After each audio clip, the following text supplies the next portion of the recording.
కేంద్ర ప్రభుత్వం ద్వారా ఆంధ్రప్రదేశ్ రాష్ట్రానికి ఒక 1050 ఎలక్ట్రానిక్ ఈవీ బస్సెస్ అవి అందుబాటులోకి రాబోతున్న నేపథ్యంలో ఈ ఈవీ బస్సులు కేంద్ర ప్రభుత్వం ద్వారా దేశంలోని అన్ని రాష్ట్రాలకి ఏ పాలసీ ప్రకారం అయితే అందిస్తూ ఉన్నారో అదే పాలసీ ప్రకారం పబ్లిక్ ప్రైవేట్ పార్ట్నర్షిప్ విధానంలో ఆంధ్రప్రదేశ్ రాష్ట్రానికి కూడా ఆ బస్సులు కేటాయింపు జరిగిన పక్షంలో ఆ పీపీపీ విధానంలో ఎవరైతే బస్సుల తయారీదారులు సప్లైదారులు ఉన్నారో వారే వాటి మెయింటెనెన్స్ ఛార్జింగు వాటికి సంబంధించిన అంటే సిబ్బంది నిర్వహణ కూడా వాళ్లే నిర్వహించుకోవటం అనేది ఆ పాలసీలో ఉన్న భాగంగా ఇవాళ రాష్ట్ర ప్రభుత్వానికి కూడా ఈ కేటాయింపు చేయబడిన 1150 బస్సులు పీపీపీ మోడ్లో రాబోతా ఉన్నాయి. దీన్ని సాగ్గా చూపించి రాష్ట్రంలో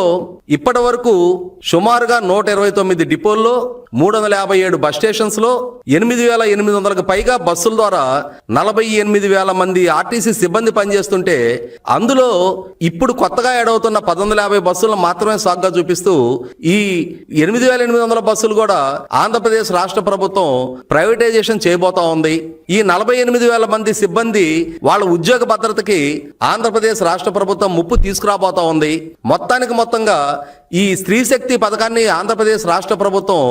ఎన్నికలకు ముందు చేసిన వాగ్దానాన్ని కొన్నాళ్లు మాత్రమే మురిపించి రద్దు చేయబోతుంది అని చెప్పనే ఒక దుష్ప్రచారాన్ని వైసీపీ పార్టీ గత 4-5 రోజులుగా